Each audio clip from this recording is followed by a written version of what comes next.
Warning: this content may be very disturbing to some people. Sandy Charles was just 14 years old when he committed one of the most disturbing crimes in Canadian history.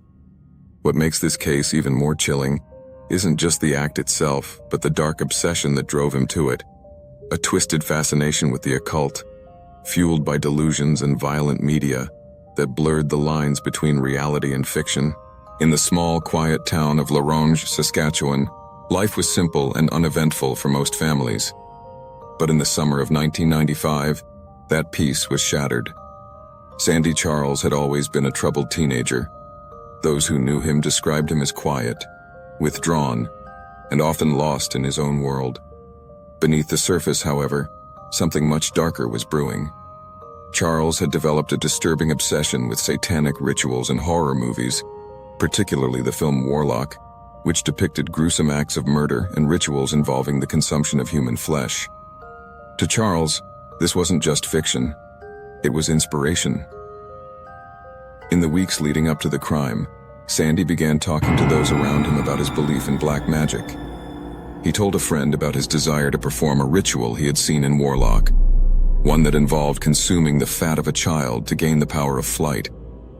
At first, his words were dismissed as the ramblings of an overactive imagination. But Sandy wasn't joking. He was planning. On a warm July day, Sandy, accompanied by an 8-year-old boy named William who he had befriended, set his plan into motion. Together, they lured 7-year-old Jonathan Thimpson into the woods near their homes. Jonathan, a happy and trusting child, had no idea what awaited him. Sandy convinced Jonathan to follow him deeper into the secluded area, using the innocence of their small-town lives to hide his dark intentions. When they reached a remote part of the woods, Sandy struck.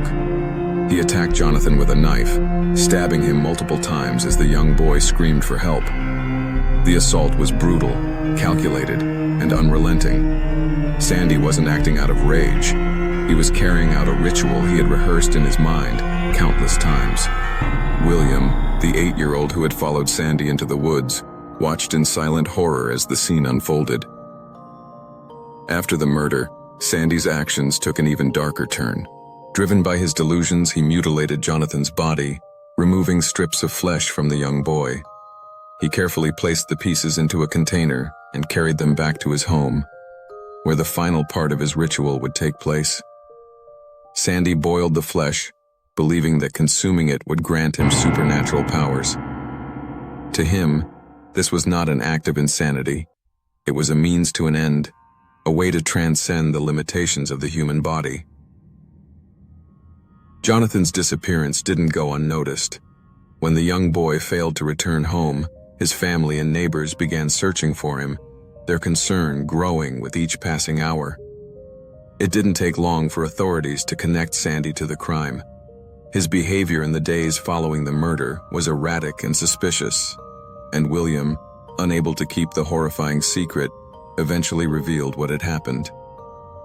When the police confronted Sandy, he confessed almost immediately. He described the murder and the ritual in chilling detail, showing no remorse. To him, this was simply something that needed to be done. Investigators were horrified as they pieced together the events that led to Jonathan's death, uncovering the warped beliefs that had driven Sandy to kill.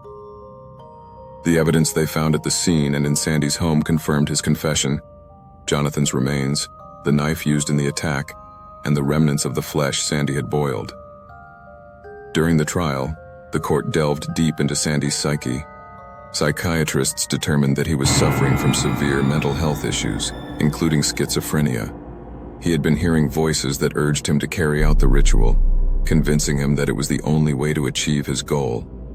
His obsession with horror movies and the occult further fueled these delusions, creating a toxic mix of fantasy and reality that ultimately led to tragedy. Sandy Charles was found not criminally responsible for Jonathan's murder due to his mental state. He was committed to a psychiatric facility where he would remain under strict supervision.